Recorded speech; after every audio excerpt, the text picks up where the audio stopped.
Hello, this is C. Paul Singh here, President NISSMAT. A very good evening, and thank you all for joining us at NISSMAT interactive session today. We have conducted so far 129 webinars, and these webinars minimum 2 scholars participate in a session.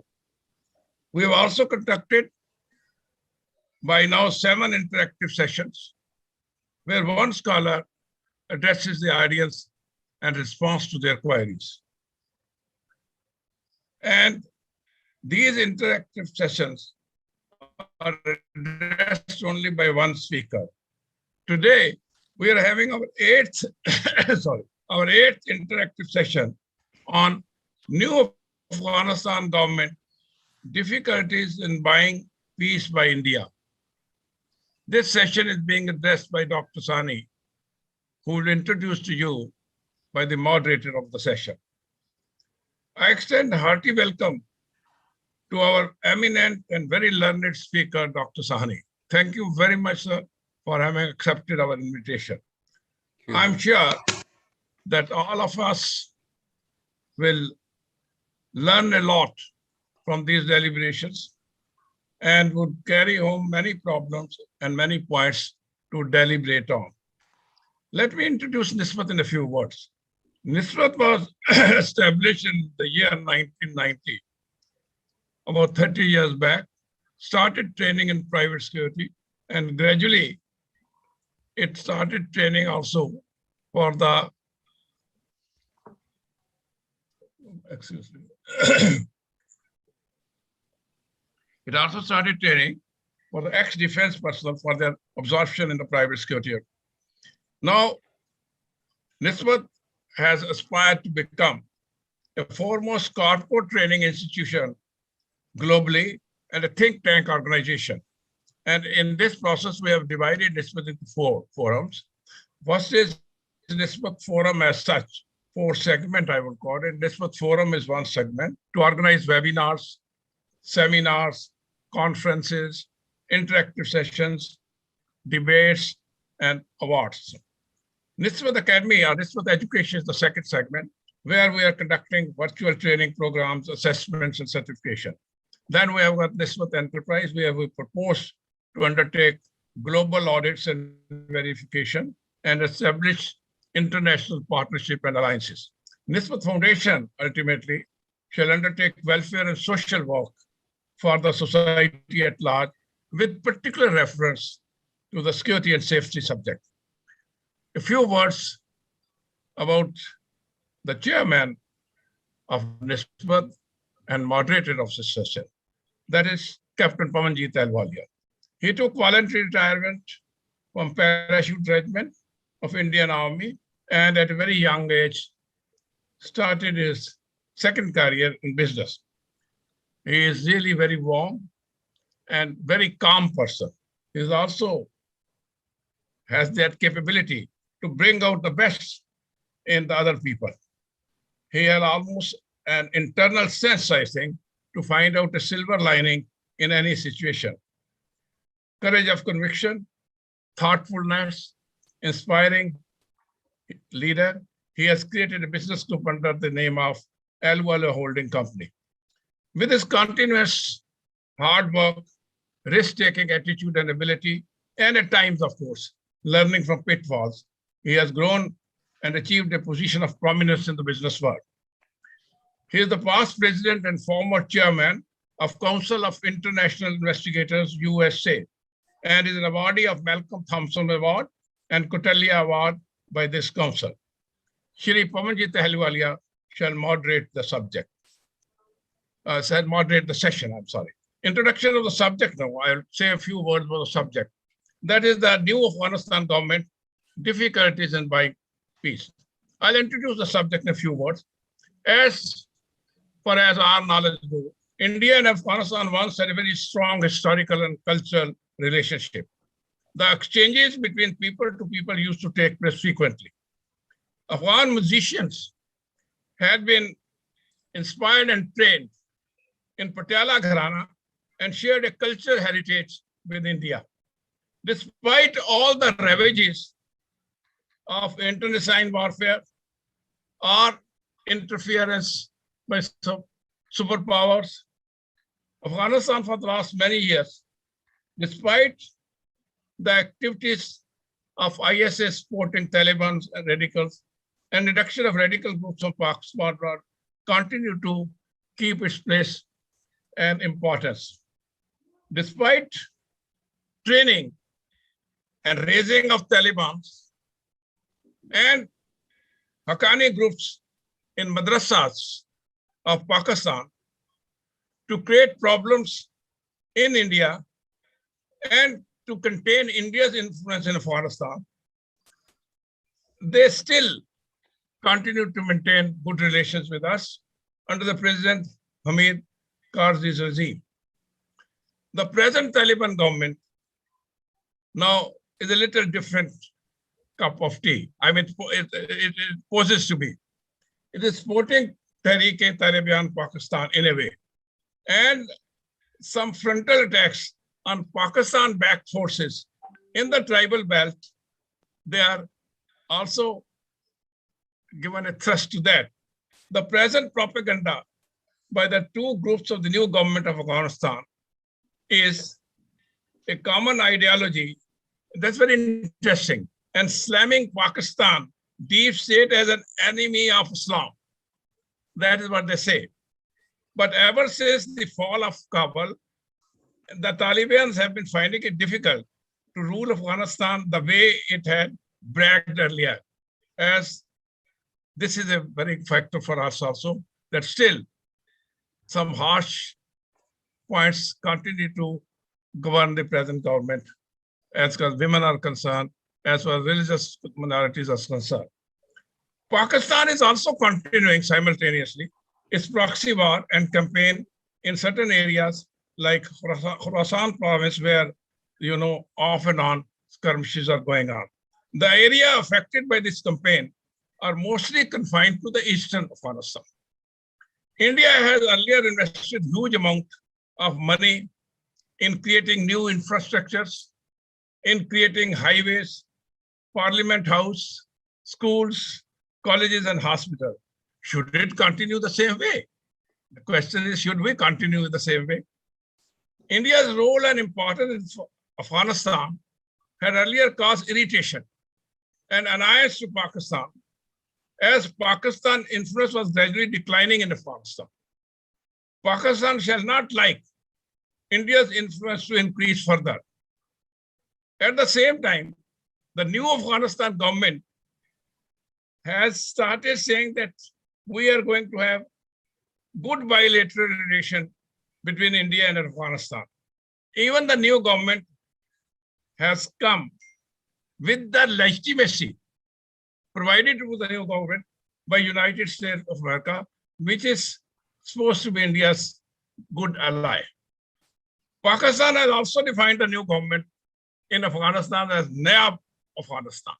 Now, how far is Naya Afghanistan is yet to be determined and yet to be seen.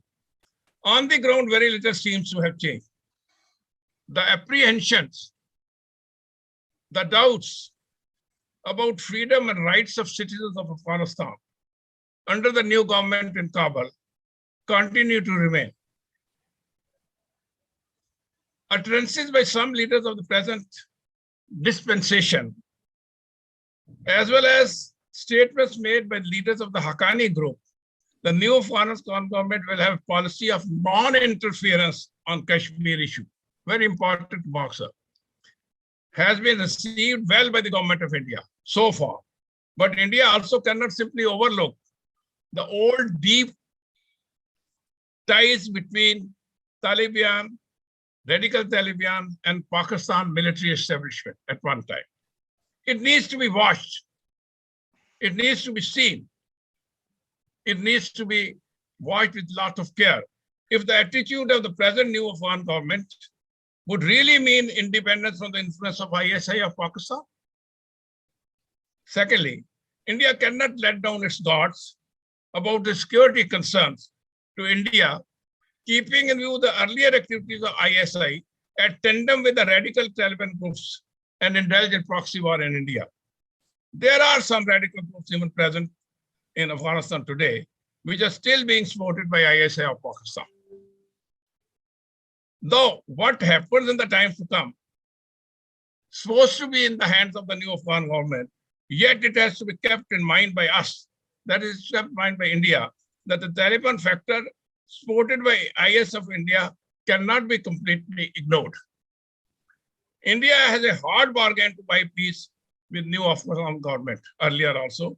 The absence of earlier patronage of America had made India's interest a little safe at that time. Today, the position is different because the American allies are not there. Pakistan may continue to activate its Haqqani groups. Pakistan may continue to have some counter measures to reduce the influence of India in Afghanistan. The grouping of China, Pak, Afghanistan could be exploited by employing insurgent Taliban for geopolitical dominance in this area. In view of these developments, India may have to design its own policy. It may have to charter out its own course to keep continuous friendly relations with New Afghanistan. India would have to move cautiously to watch and see that the new Afghanistan government, the professed policies are actually followed in letter and spirit. Possible action by India could be continuing humanitarian aid and assistance.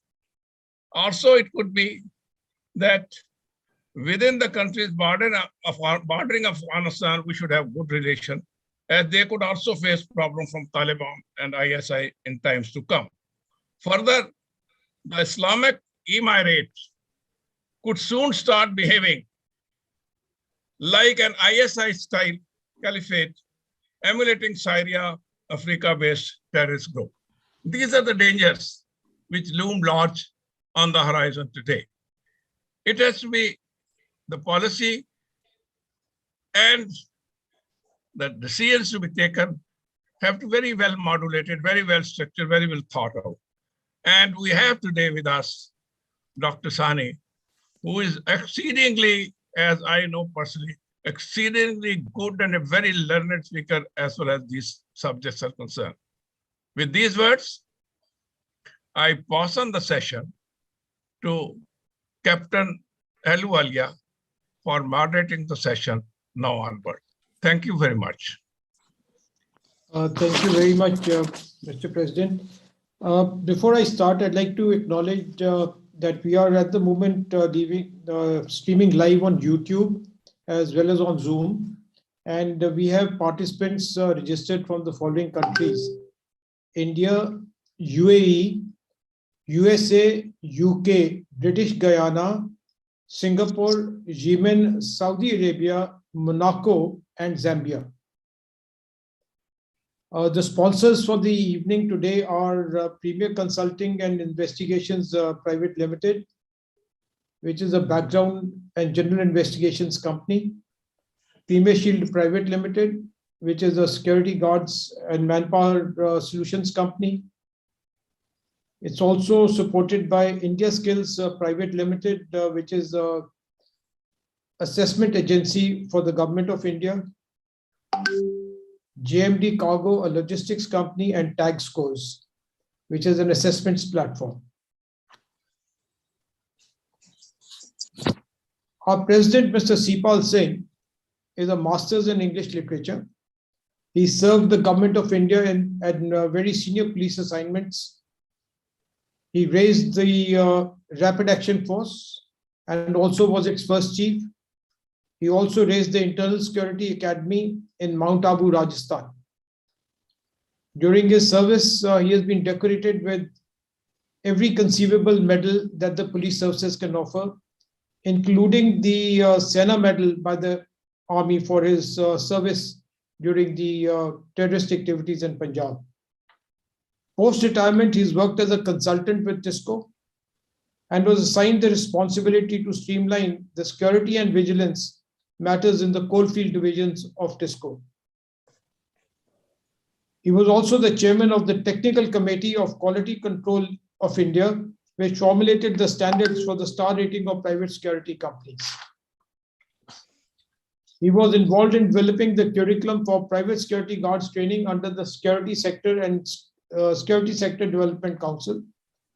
He was the head of the committee which designed and worked out national occupation standards for the private security guards and the firefighters.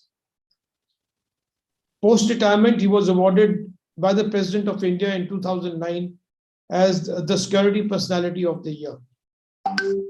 He is a current advisor to the Asian Professional Security Association, the Indian chapter, and is the Honorary Director General to CAPSI, which is the Central Association of Private Security Industry and the Association of Private Detectives and Investigators. Mr. Sipal Singh's face is well known in India as a dynamic security professional, and is frequently called to share his views on various subjects to Homeland Security on national news channels. I now have the distinct privilege and honor to introduce Dr. Ajay Sani. Dr. Ajay Sani is the Executive Director of the Institute for Conflict Management, the South Asia Terrorism Portal, and Khalistan Extremism Monitor. He is publisher and editor of the South Asia Intelligence Review, Fault Lines, a KPS Gill Journal of Conflict and Resolution, and Second Sight. He is also the project director for Impact. He served as a member of the Madhukar Gupta Committee on the restructuring of the Ministry of Home Affairs and is presently a member of the Police Modernization and Strengthening Committee of Uttar Pradesh. He has researched and written extensively on issues relating to conflict, politics, and development in South Asia. He has participated in advisory projects undertaken for various national and state governments. He jointly with Mr. KPS Gill edited The Terror and Containment, Perspectives on India's Internal Security, The Global Threat of Terror, Material and Political Linkages, and separately, The Fragility of Orders, Essays in honor of KPS Gill. He has lectured at numerous professional institutions and appears frequently as an expert on terrorism and insurgency in the electronic and print media in India and internationally. Ladies and gentlemen, I present to you Dr. Ajay Sani. Thank you, Mr. Ahluwalia. Thank you, Mr. Singh, for your earlier comments. I think I would like to start with the whole idea of buying peace. You were very correct when you said that India has made significant investments in Afghanistan during the preceding regime, the Ghani regime and the Karzai regimes there over time, building very, very important infrastructure projects. It won India, I think, tremendous popularity in a country where the Indian identity is already extremely strong among the people. Unfortunately, we must understand the difficulties of buying peace, particularly in a conflict region where religious identity and religious ideology are the defining factors today. This is not a contest for popularity among the people of Afghanistan. It is a question of how do we deal with the Taliban regime. We must understand that the United States put in more than 1.2 trillion in developmental aid, apart from its military expenditure there. And it still failed to buy peace or buy the loyalty of a sufficient number of, shall we say, critical elements, armed groupings in Afghanistan. And certainly it received no respect and no concession from the Taliban itself. So the idea of buying peace is, I think, a little unrealistic. The second thing is, in terms of our own objectives and intentions, who do you want to buy peace with? This is a question that India must first answer before it sets out to buy peace. Are we trying to buy peace first of all, who are you buying peace for? Are you buying peace for Afghanistan? Are you buying peace for India versus Afghanistan? Are you trying to buy peace for Jammu and Kashmir to ensure that there is no intervention or interference by Taliban there? Now, as far as if we are trying to buy peace for Jammu and Kashmir, my answer is very simple, that Arabs and Afghans and all these groupings from the global terrorist networks have no real capacities to intervene on Indian soil. They have been trying for decades. Al-Qaeda has been trying since 1996. Since 2014, the Islamic State has been trying. They have not even got a toehold in India. I do not believe that the Afghan Taliban has the intention, number one, or the capacity to actually significantly intervene on Indian soil. For that, you need the Pakistanis. There is a cultural factor. They can mix in, they can meld into our populations, and therefore they are the real threat. And they are the ones who have the sustained sense of enmity with India. The Afghans and the Taliban itself is indifferent to India. The only idea they have is, all right, these are kafirs. We are unbelievers, so that is their only problem with us. But I don't think the Taliban itself has not shown any intention to propagate a global Islam. They are more concerned with their own country and will remain in a crisis for many, many, many years to come. They are not in a position even to control the country itself. Then who do you want to buy peace with? Do you really want to buy peace with Taliban? This is a question you must first answer. Have we accepted Taliban rule? Is it a reality, and will it remain a reality for 5 years, 7 years, 50 years? Do we want it to remain a reality for this period? Or do we prefer to not buy, but establish a situation where we can have an arrangement with the National Resistance Force, which seems to be negligible today. But 20 years ago, after the Americans came into Afghanistan, the Taliban was not an existing force. They had disappeared from the ground. They were all in Pakistan. So we have a proclivity in this country to accept the situation as given. Whatever is there, we have to deal with this. And we cannot look at any options beyond what exists. We don't think of creating options. There are certain existence, there is already in Afghanistan today a wide range of possibilities. I will go through some of them. But more importantly, new possibilities can be evolved. But what is required for that is strategic will, strategic focus, and persistence. If you keep jumping, oh, now the Americans are in charge, now it is a Karzai government, now it is the Ghani government, now it is a Taliban administration, now we have to deal with this. Then we will, you see, there is this wonderful line which says, if you have no strategy, you will always be part of somebody else's strategy. And this has been the unfortunate reality of everything India has done, not only in Afghanistan, but everywhere in the world. We have no strategy. We have no persistence. We have no focus. And we do not have a strategic perspective, leave alone strategic will. Strategic will comes after a strategic perspective.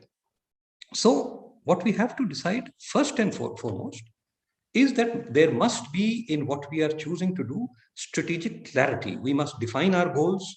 We must define the resources we are able to commit to those goals. And then we must evolve rational, reality-based steps, strategies, and tactics to secure those goals, not next week, not next month. There will always be situations to which we have to react. There is a humanitarian crisis in Afghanistan. We are sending aid. That is not in contest. But what is our long-term goal in Afghanistan, and how are we going to pursue that long-term goal? Then we must also understand very crucially that we are living in an environment of global insecurity, global uncertainty. Very minor players are today intervening, punching much above their weight. Pakistan is a case in point. You have Turkey, You have the strongest nations in the world today, a coalition, the NATO, being challenged by Russia. You have the prospect tomorrow of NATO and the global powers, including Asian powers, of which we are in a loose coalition as well, being challenged by China. So nothing is given. Global power equations today are completely unsettled. This is a very difficult situation on the one hand. It is also, if you choose and if you have clarity, a situation in which multiple opportunities exist. Now let us come to Afghanistan as the conditions are and what are the opportunities in it. First, please understand that there is a steady rise in violence within Afghanistan. Of course, nowhere compared to what was happening in the period when the Americans were there, where you used to have deaths in the thousands every month. Today, in January this year, we had 151 fatalities. This was up from 46 fatalities, 46 fatalities last year in December. So this is more than a threefold rise in fatalities in 1 year, in 1 month. We have a increasing activity of the National Resistance Front on the one hand and of the Islamic State on the other. The National Resistance Front actually accounted for 69 of these 151 fatalities this year, this month, sorry, in January. You had just more and more activity by the National Resistance Front across Balkh, Panjshir and Baghlan. Islamic State is largely confined to activities in the south and in Kabul. But they are constantly growing in their, at least the lethality of their operations. More importantly, the spring offensive has been announced by them, which means that there is definitely a planned escalation. Whether it materializes or not depends, but I would be fairly certain that there will be a significant escalation of violence by them. At an ideological level, the Islamic State has condemned the Taliban as a traitor to the cause. They describe the Taliban as opportunists who have negotiated with the enemies of Islam simply because of their ambitions, of their desire to secure power. So we have got a situation where the Taliban is not managing, number one, to eliminate these enemy groups, which are still incipient, which are very small. But you must understand that the National Resistance Front has been completely routed within weeks after the Taliban took over in September, October. And everybody just gave up on the National Resistance Front. But they are back again. They are operating at least in 3 provinces. And so we have to see where this goes. The situation, as I said, is not a given. You must also understand that there are regular intra-Taliban clashes. And these are based on ethnicity. The Afghan population is not a given and uniform whole. You have, everyone actually thinks Afghan means Pashtun. But the Pashtuns are only 42% of the population. The others are there, the Hazaras are there, the Uzbeks are there, the Tajiks are there. These are the 3 other major groups, and there are other much smaller groups. So have they all accepted Taliban rule willingly? Or has the Taliban stepped into a vacuum left behind by the flight of the Americans? So again, you have got many intra-Taliban clashes. More than about 20 people were killed just in the last 1 month. And this is the kind of thing that is happening all the time. So we shouldn't look at the Taliban as a single, unified, monolithic entity. The Taliban itself is riven by tribal and regional contestations and personal, shall we say, ambitions of many of its prominent leaders. There is, of course, a tremendous crisis at the level of humanitarian needs. Half the population, by some estimates, of Afghanistan is living on the very edge of starvation today. The Taliban is failing to govern And if this failure persists, there will be a time when desperation will overwhelm fear. The Taliban at its peak had only 70-odd thousand people in its armed cadres. So the question is that there may be a point of time where if they are not able to establish some measure of order, they will be overwhelmed by the growing dissatisfaction, the growing dissension, and the growing desperation of the population. India does have, I think Mr. Sipal Singh very significantly pointed out, India's cultural and India's past record in Afghanistan, and we very certainly do have some strengths there. The conditions locally are extremely unstable. The country's future is uncertain. We have what we could call the emergence of conditions of savagery, where the state does not actually control any significant power except by extreme threat, violence, and brutal punishment. So in this situation, we will see more and more opportunities growing. But to take advantage of those opportunities, the first questions I raised: whose side are you on? What is the outcome you seek? What are your goals in Afghanistan? Unless we answer these questions first and then pursue their direction in the long term, we will fail. Now, let's come to Pakistan. Without question, Pakistan has supported Taliban through all these decades, not just years. And the Taliban, one would believe, would be very grateful for this. But if you speak to people, including at much earlier people connected with the Taliban, even when they were completely dependent on Pakistan, most Taliban groups, other than the Haqqani network, do not have a very high regard for Pakistan. Many of them have expressed open hatred for the manipulation of the Taliban and the conditions that have been created in Afghanistan, often as a result of Pakistani mischief. Already, we see clashes all along the Durand Line. First of all, the Durand Line has never been accepted by any government in Afghanistan, including the last Taliban regime.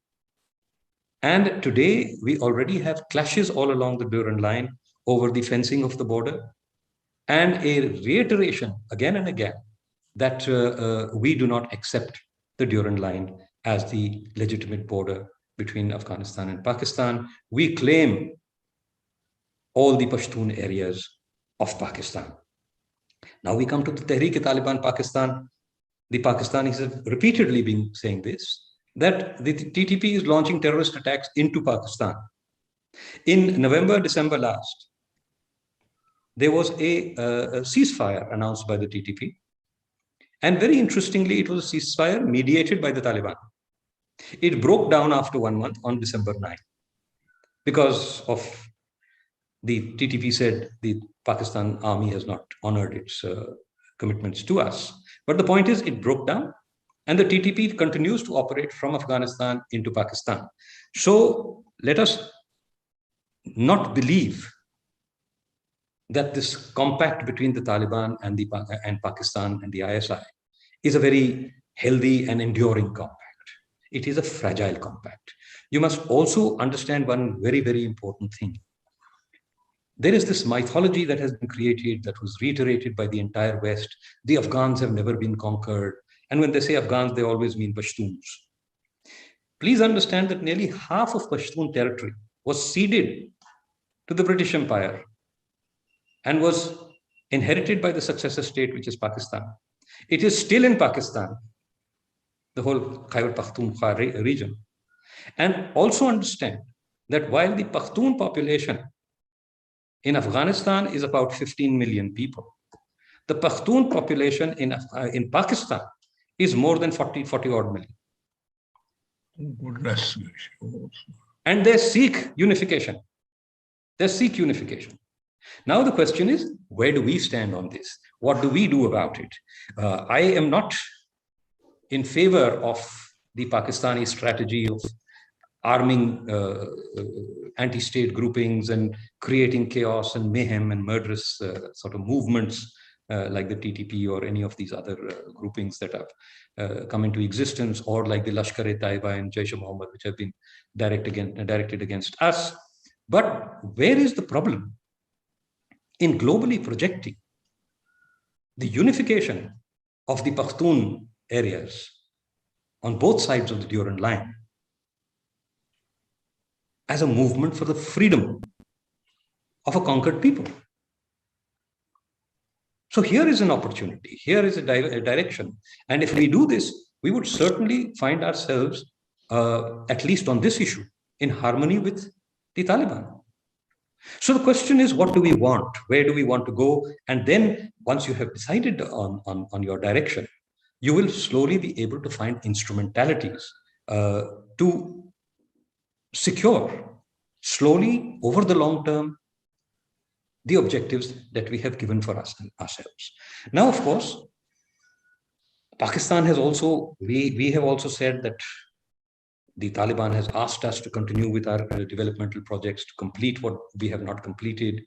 I think we are sitting on the fence for the time being because we are waiting for the situation to settle. Pakistan has also said that it is going to invest and complete all the projects it had initiated in Afghanistan. So there is a competition going on the ground. And we must consciously decide, as I said before, our objectives, and then pursue those objectives through this entire thing. You must also understand that the Afghan nation today has been brought to ruination. This was a highly educated country in the 1950s, in the early 60s. It was a country where women had been enormously emancipated. A very large proportion of the workforce, and the educated workforce, the bureaucracy, the doctors and engineers, they were women. And this has all been brought to a level today where you have a primitive, brutal tribal society.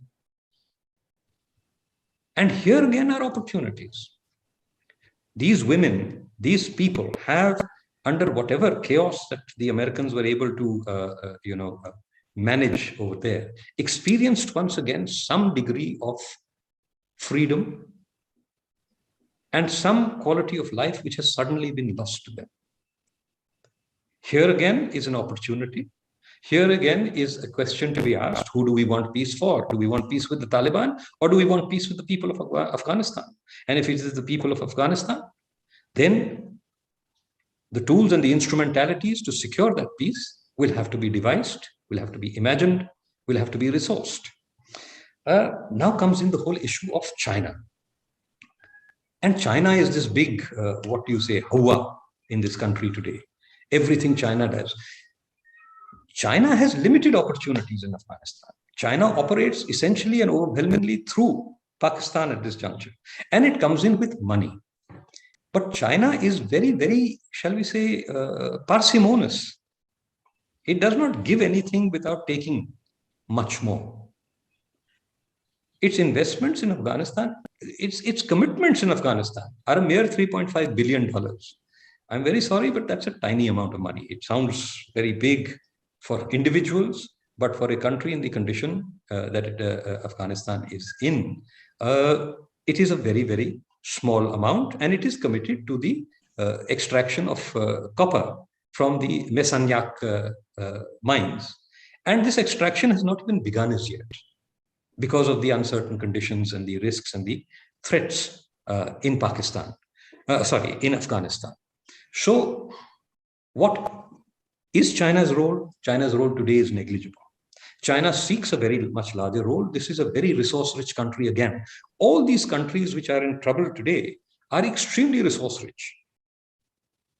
Resource-rich in the sense of mining resources, oil, gas. Oil and gas is also a possibility, but very largely iron ore, coal, copper, lead, zinc. These are all, Afghanistan is very rich in all these resources, and China is hungry for these things.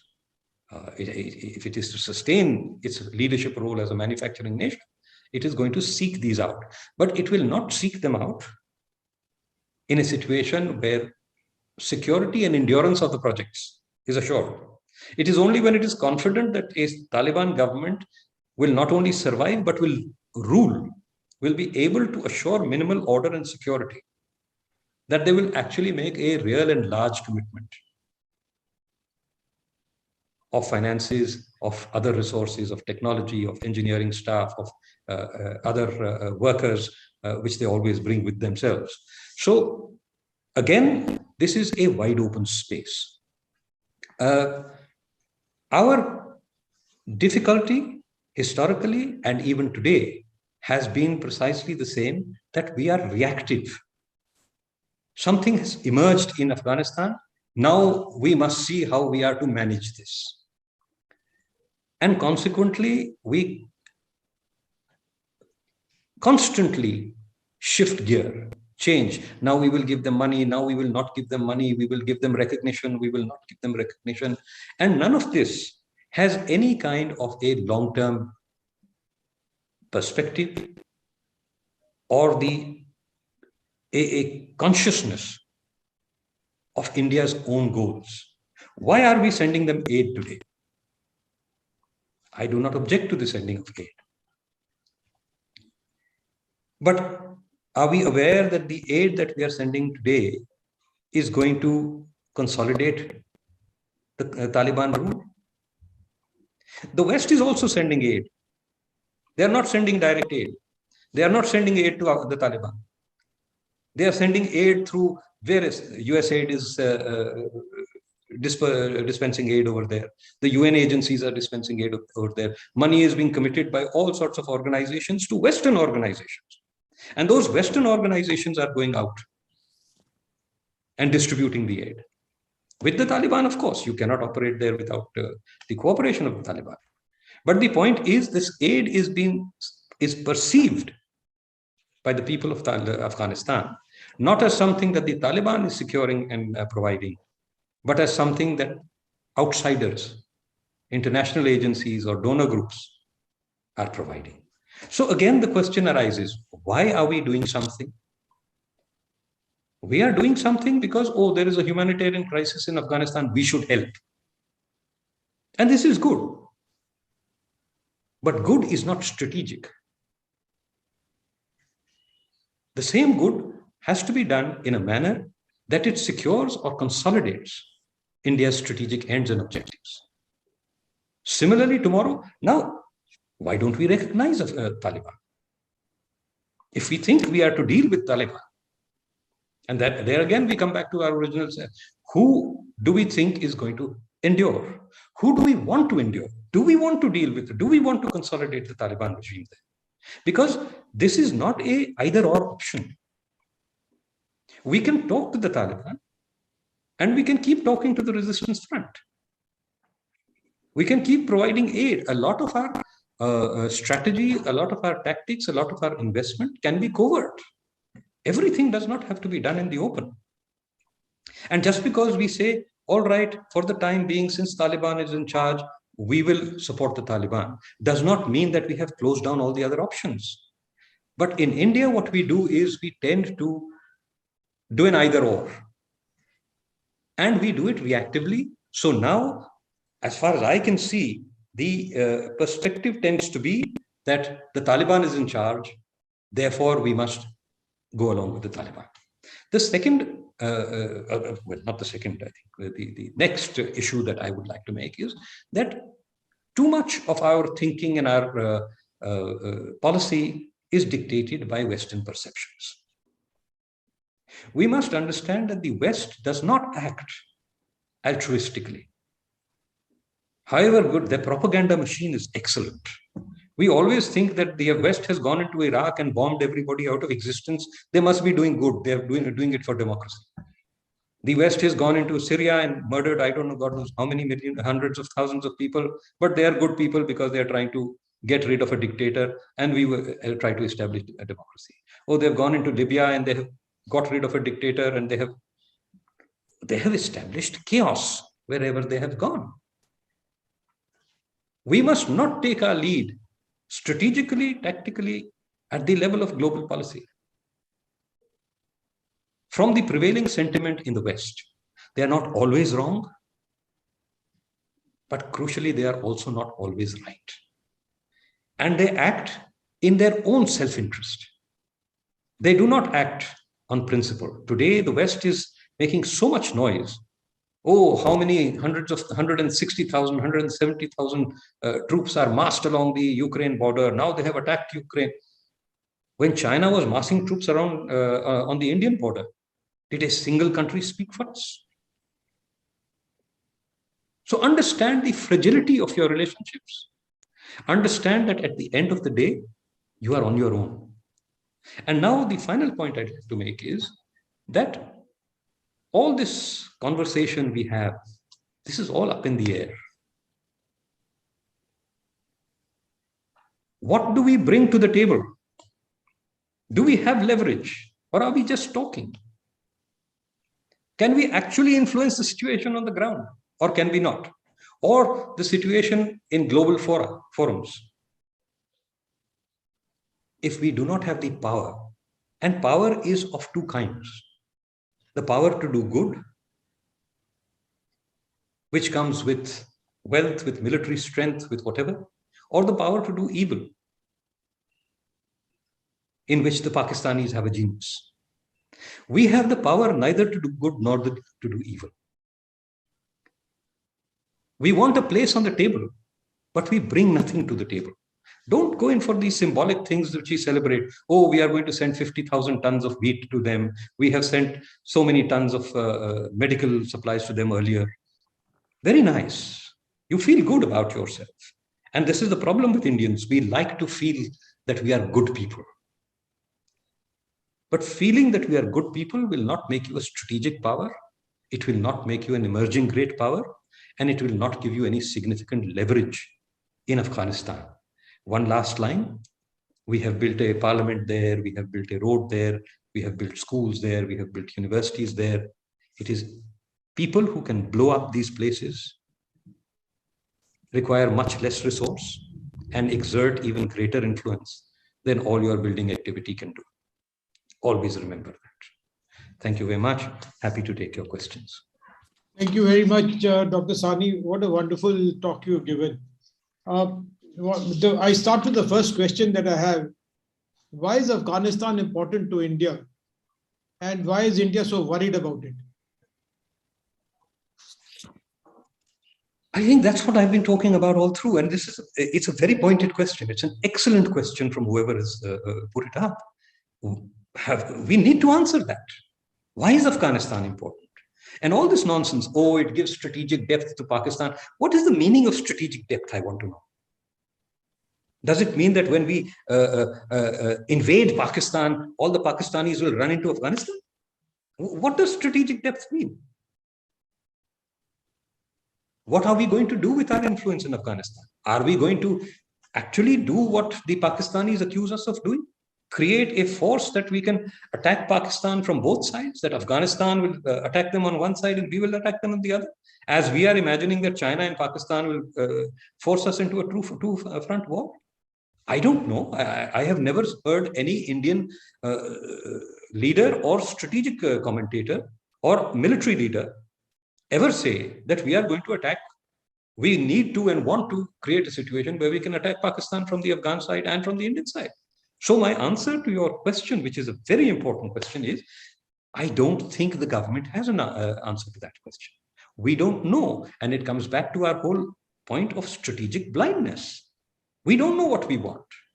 We just want to have good relations with Afghanistan. What for? Let them stew. Or if we say, no, we have this old cultural relationships, and all, then all right, on a basis of humanitarian and cultural linkage. You can keep giving them little bits of aid. Understand also, these little bits of aid have no strategic impact. They are little drops in the ocean. Everyone is giving aid. Do you think everyone who sends a few $1 million worth of aid to Afghanistan today is creating a strategic bastion in Afghanistan? So my answer to you is, I don't know what we want to do in Afghanistan. I don't know what our objectives. And very honestly, I don't think our leadership knows either, in concrete terms. And since we do not know what we want to do in Afghanistan, so what good can we do to Afghanistan? Precisely what I'm saying. You can keep on throwing these little drops into the ocean. You can keep giving them little bits of aid, and we don't know who we are giving the aid to. We are giving the aid to Taliban. Are we validating Taliban? Are we endorsing Taliban? Are we helping Taliban consolidate? Do we want to help Taliban consolidate? In which case, if not, then we should have sent the aid in some other form, through some other agency. We should have given the aid to the UN agencies that, all right, you distribute. We will not give it to the Taliban. No, the wheat has gone to the United Nations agency. No, it's a direct transfer. The transport is direct, but it's been handed over to the United Nations. Oh, then I'm very, very wrong on this. Excuse me. The wheat has been handed over to the United Nations for distribution further.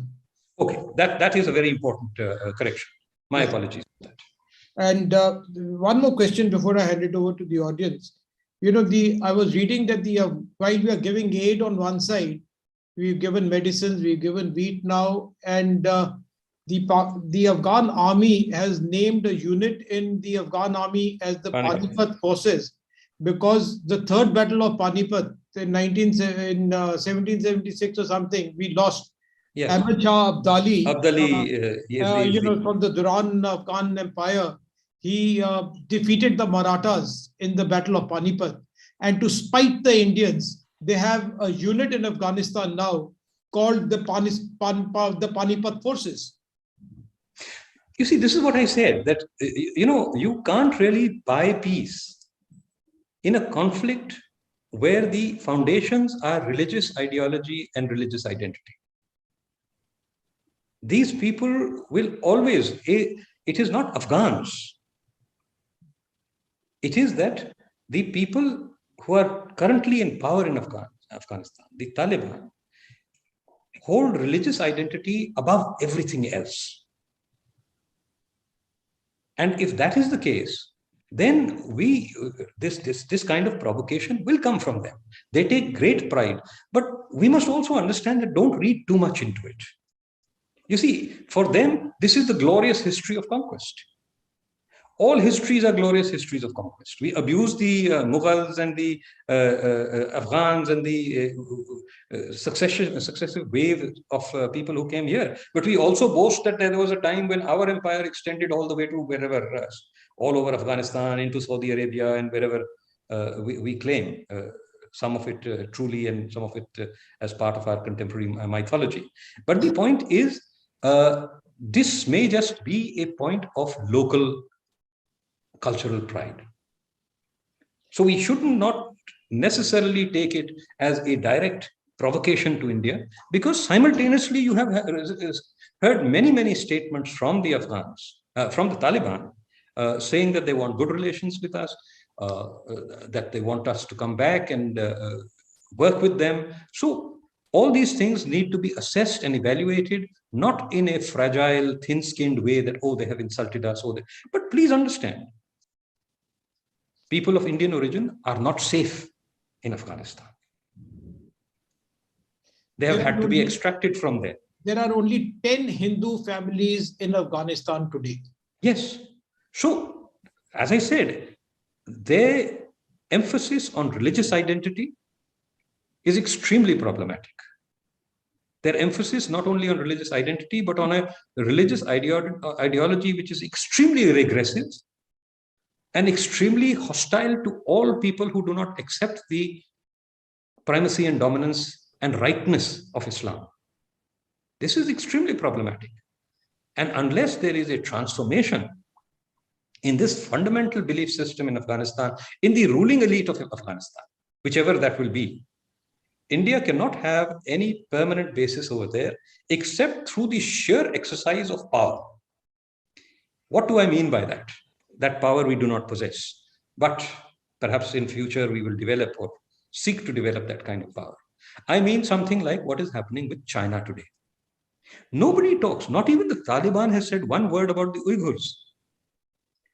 Pakistan has repeatedly said, oh, but we don't see any problem. China is a very great nation. They are treating their minorities very well. So when you have that degree of overwhelming power, both military and economic, then all sins are forgiven. All right. General Mehta, please ask your question. Dr. Sani, it's a wonderful talk that we had with you. Now, what I perceive, the Taliban had two groups. One of the moderate group, which was actually looking into the talks at Doha, and was the radical group. But when the government was formed in Afghanistan, Pakistan managed to put in the Haqqani group in major powers to act in the governance, with Haqqani group actually controlling the governance. What are the prospects of India gaining good foothold into Afghanistan? Very short answer, sir, none whatsoever. But if you want an elaboration, I come back to the same thing. You have to recognize that the Taliban, while it may be currently dominated by a pro-Pakistani hardliner, is constituted of many divergent groups, including ethnically divergent groups and ideologically divergent groups. As I emphasized in my presentation, you've had intra-Taliban clashes, Taliban groupings fighting against each other very often because of ethnic factors or because of leadership factors and dominance. Now, immediately, I do not see prospects of our gaining any significant foothold in the decision-making process in Afghanistan. But over time, if we can decide who in the Taliban is more amenable to an Indian policy objectives, then it is possible to begin a process of selection and cultivation. But if we are doing what we always do, reacting to a situation given to us, then the answer is as long as the hardliners dominate. And you must always understand one thing more, that in such a situation where violence has been the deciding factor in the seizure of power, the most violent groups will always dominate. The moderates may have negotiated the peace deal, but it is people with guns who will dominate, at least for the time being, till they are delegitimized by bad governance, by their failure to meet the aspirations of the people. So these factors need to be taken into consideration. And once again, we have to decide what we are trying to do. We want what is called a moderate Taliban in power in the long run? Answer this question before we go to the other question of whether we can do something about it. Or do we want to do something which would create a situation where perhaps forces such as the resistance front or forces more amenable to our concept of civilized governance are brought back to power? As it is, in both cases, we are marginal players. It's not as if, oh, I've decided resistance front, I'm going to support, so resistance front will sweep Afghanistan in 1 week. Nor will the moderates sweep Afghanistan in 1 week or month or year. But decide where you want to go. And then push slowly, steadily towards your objective. And then perhaps as a military leader, I think you would understand the importance of strategic will and of strategic persistence. Absent strategic will and persistence, we will achieve nothing. We will keep dancing around what other people have given us. That's it. Manoj Kushwaha, please ask your question. Manoj, is he there? Yes, sir. Sir, good evening, sir. So thank you so much for giving me this opportunity. So my question is, so what do you think about the Pakistan Prime Minister just visited the Russia 2 days ago, and he was giving a helping hand to the Russia, and the same Russia and the same Pakistan 20 years ago, which was supporting to the USA against Russia. What do you think about the same thing, about the hypocrisy of the Pakistan? It's a very good photo opportunity. That's it. That is the beginning and the end of the significance of Mr. Imran Khan. I mean, his statements over there were, I think, should have been embarrassing to every Pakistani. Oh, I'm so excited to be here. You are going there in a situation where of extreme, let us say, crisis. You have nothing to say about the crisis. You are just so happy that you have been allowed into the presence of Mr. Putin. So I don't think we should be bothered about people like Imran Khan. In any event, Imran Khan has no strategic significance in the region. As far as Pakistan is concerned, all strategic influence is exercised through its military leadership. So as I said before, for Imran Khan, this was a great photo opportunity. He took it. He's even in your newspapers and channels, we may be laughing at him, but we are looking at him. So it's a very successful, I think, outing for him. So, and I have another question. So, what do you think about the killing of the Pakistan army personnel by the TTP, and the same TTP is being supported by the Afghanistan Talibans, and the same Afghanistan Talibans are being supported by the Pakistanis. You see, Pakistani regime. This is what I had made very, very clear, that there are fundamental fissures both in Pakistan and in Afghanistan. The TTP is a Pashtun-dominated group. The Taliban is not happy with Pakistan, does not accept the Durand Line, is assisting the TTP, and will continue to do so. So these again are openings, they are opportunities for us to understand and to strategize and to develop in a direction that is more amenable to Indian policy objectives. As far as the TTP is concerned, the TTP has been against the Pakistani state virtually since its formation, with intervening periods where they have softened their stance, but then they have always hardened. They reject the legitimacy of the Pakistani state. They regard them as a anti-Islamic state.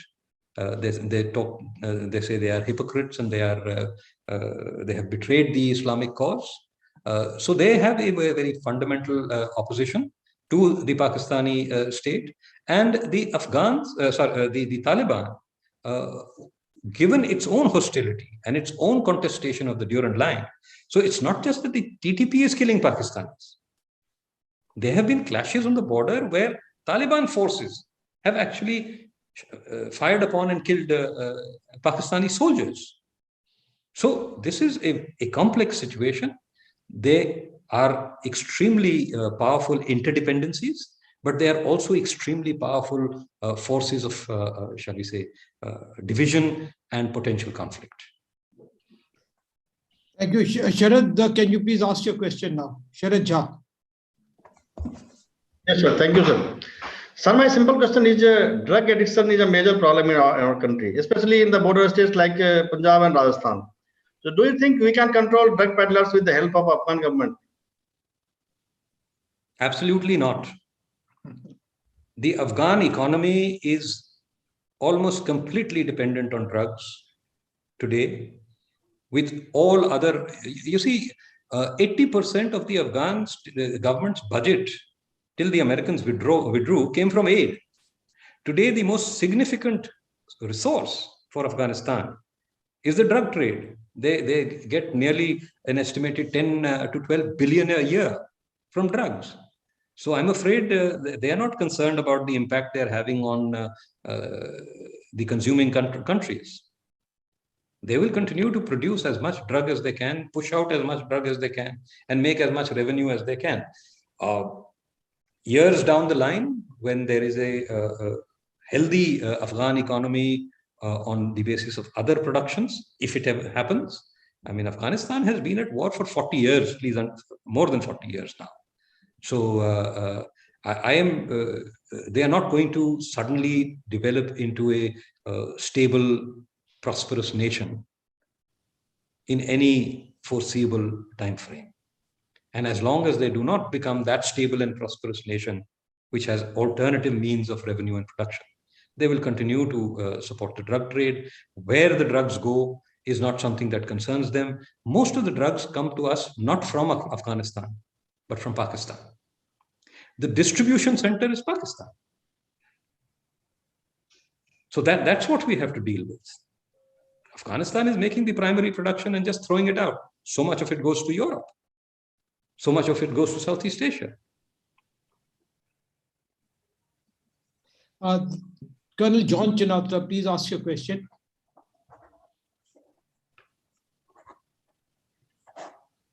John, are you there? Okay. Next question is to Vice Admiral Muralidharan, please. I hope No, that, I'll come back to you now. Over to Vice Admiral Muralidharan.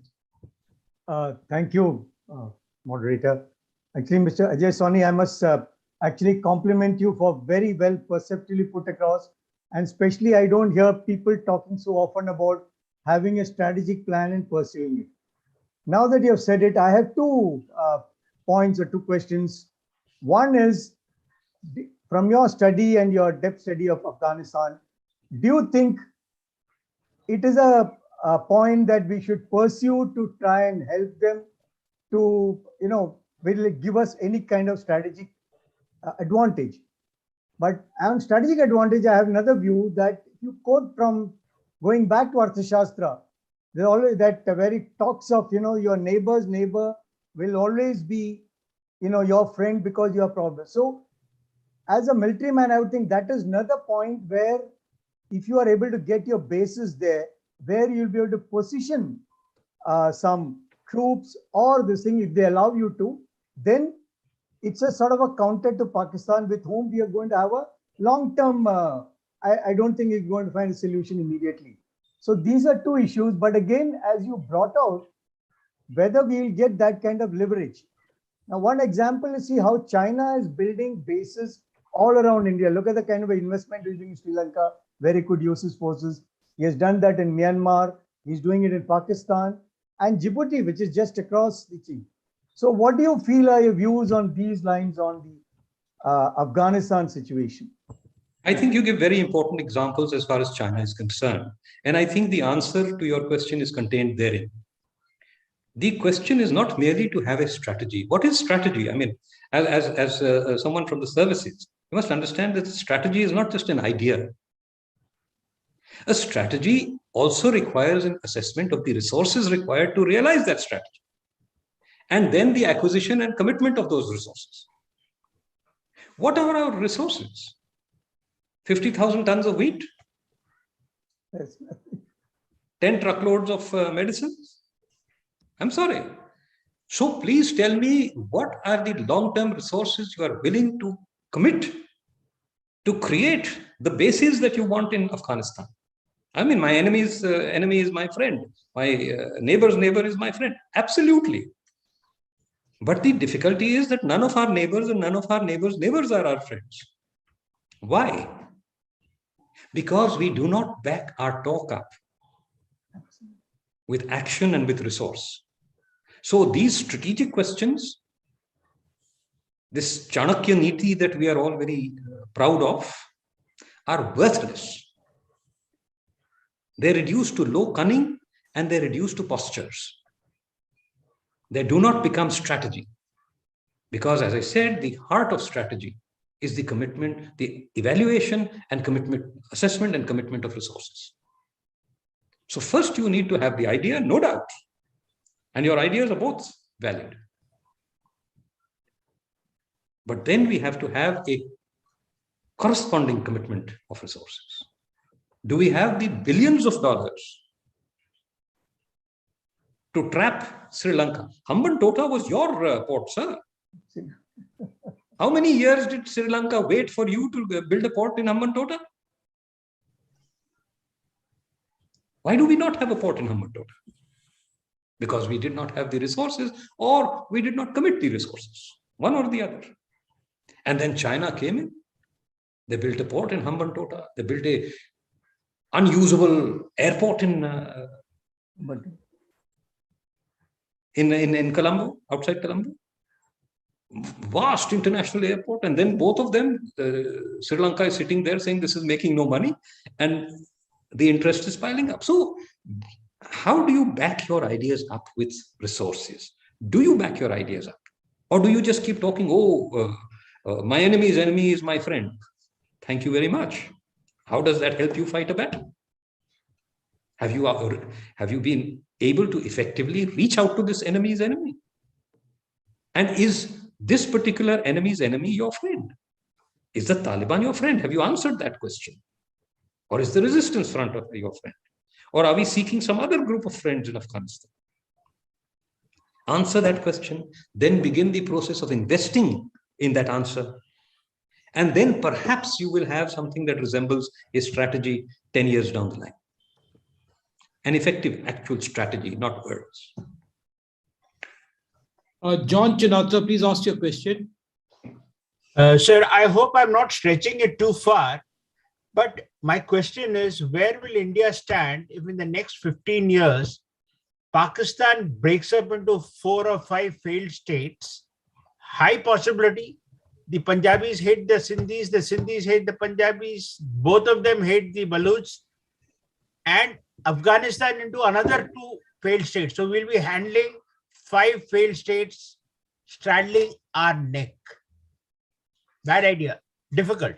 Sir, Pakistan has been failing for 70 years. I wish the damn thing would fail. I mean, is it good for us? We'll be in trouble. Yes, it is. Okay, let me answer that question unambiguously. It is good for us. A strong, unified enemy is far more dangerous to us than 5 internally divided, violent, and collapsed states. What is Iraq doing to its neighbors today? It is a collapsed state. What is Libya doing to its neighbors? It is a collapsed state. So, we terrify ourselves with our own imagination. Oh, what will happen if millions of refugees will come over here? How will they come over here? Why will they come over here? Do we have nobody on the border to stop them from coming? Oh, there will be a humanitarian crisis. It will be their humanitarian crisis. We will call upon the UN to come and help them set up camps in their territory. Why are we frightening ourselves with all these nightmares that we inflict on ourselves? What will happen? A collapsed, disordered Pakistan is much better for me than a unified and focused and relatively strong Pakistan, which is hostile to me. Simple answer. And by the way, when Pakistan collapses into these 4 or 5 entities, not all of them will be hostile to me. Not all of them will be hostile to me. And if all of them are hostile to me, then there is something wrong with me. Please understand that also. People must turn to us in their time of need as friends. And if nobody turns to us in their time of need as a friend, then there is a problem with Indian policy, and we need to look at ourselves very, very closely, ask ourselves, why is Nepal against us? Why is Bangladesh having problems despite this particular regime being very supportive of Indian objectives? Why is Myanmar unhappy with us, despite the fact that if you go there and talk to people, they say, why are you not coming here? We don't want the Chinese. The Chinese eat up every country that they go into. But I'll tell you why they are all against us. We go there, we sign tens of MOUs and all sorts of understandings and this and that and the other. We make massive commitments. We will do this, we will do that. We come back and we forget about them, because all we are interested in doing is making friends with the white man. I am a very strong racist in reverse. We only want to do precisely what Mr. Imran Khan has done. Go there and be seen with a powerful global leader. We do not want to have friendships with we treat our neighbors with contempt or with indifference, one way or the other. So please understand, a broken down Pakistan is in all circumstances to our advantage.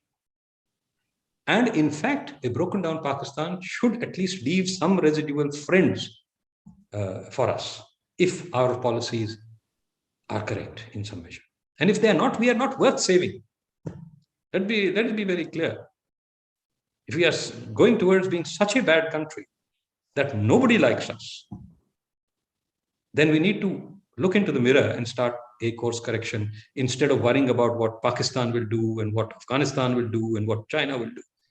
What are we doing is the first question we must answer if we are to face a secure future. Dr. Saab, there is a little crystal gazing that I want you to do. We have, during these last couple of years, we've had a lot of Afghan persons coming up and being trained in the Indian Armed Forces Institutes.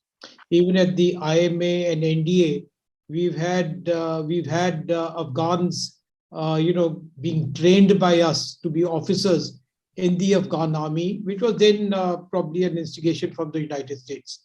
Now, those very people who we were training are stranded in India.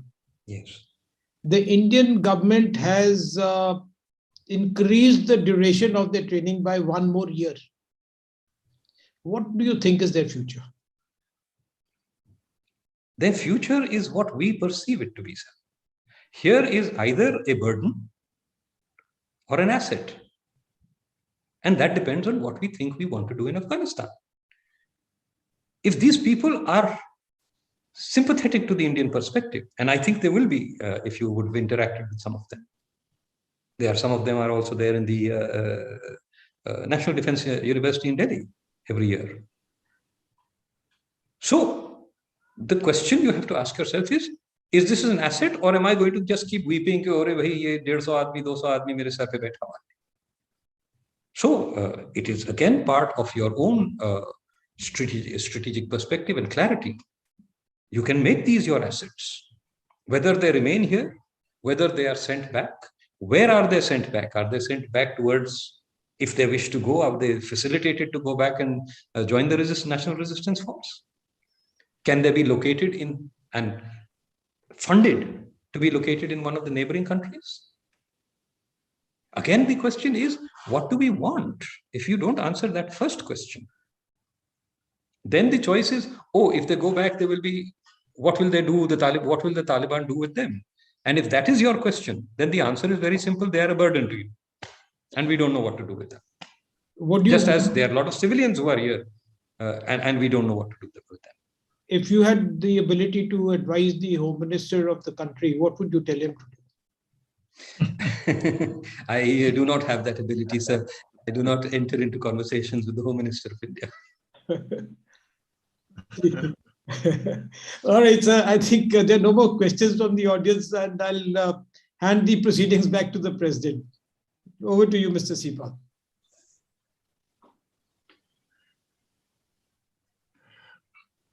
I'm just going to say that I'm overawed by the presentation, Dr. Sani. First of all, being practical, not skeptic, you have questioned the very premise of my subject. Why peace with Afghanistan? And you are first started, why buy peace? Why buy peace? What is why peace? Afghanistan's significance. So straightway, my idea has been shattered by first line and followed by another 10 line. That means there is no question of buying peace of Afghanistan, because it does not matter. And whether this government or that government is buying peace with Afghanistan has no meaning. Then you very elaborately pointed out that religious and cultural ties around matter a lot. And that is why you had given some hints to the cultural and religious ties who are getting together and creating problem for India. Beautifully, you delineated three: whether we should buy peace with Bakhmuts, whether it is important to buy peace with the radical elements of ISI with them, whether we should buy peace with some other people around. With whom should we buy peace? That was your question. And one by one, you analyze them that there are a problem of buying peace, and therefore this is the element. And then ultimately, you came to the strategic planning and conclusion. I was really enamored when you said, I mean, that is something a speaker will try to evade. that what is ultimately you give analysis and all, but you do not give a conclusion. You also say what is to be brought on the table. That was more important. What is to be brought on the table, that was more important. And how to utilize that particular strategic planning for our benefit. Sir, my submission now, last question, which is only for your thinking, because I may include subsequently the next one will be what should be brought on the table for such a thing. My question is, sir, that let us say you have given 1, 2, there are so many people, so many elements of what which have to be considered. Which is the biggest evil out of these with whom we should buy peace? There are religious cultural elements there, Pakistan is there, Caliphate is there, and ultimately it doesn't matter as far as the foreign government is concerned, as far as they want, we can give anything, it doesn't matter to them. It matters to them, it matters to us to only extent of a little bit humanitarian, otherwise it doesn't no strategic value. I would like to request you and tell me that when you bring on the table some planning, which is the most important thing which should be dealt when we bring up is the powers who are there. But I know no question of not giving them some intelligence input, and with you being there and the people know you. What is the important element we will bring to the table today in terms of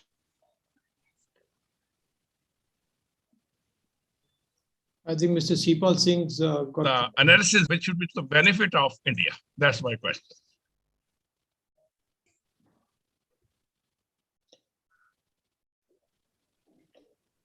I think Mr. Sipal Singh's lost connection. I think I'll take over and fill in the gaps for him. Dr. Sani, thank you so much for a wonderful talk. I think the question answers and everything has been enlightening, and your talk has really been, it's opened up a lot of horizons for people to think as to what needs to be done by the government in order to sort of pursue a policy or strategically be successful in Afghanistan.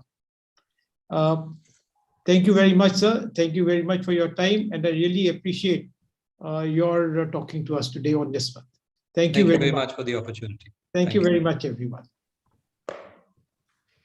Our next webinar is on the 11th of March. It's on cryptocurrency and its implications. The speaker is Mr. Colonel Singh, who's an IPS officer from the 1984 batch, and he has mastery over this subject, being earlier being the enforcement director of the country. Thank you very much, everyone. Thank you very much. And Dr. Sani, thank you very much. Thank you, sir. Thank you, Dr. Sani. Very clear view. Very clear view. Thank you so much, sir. Thank you.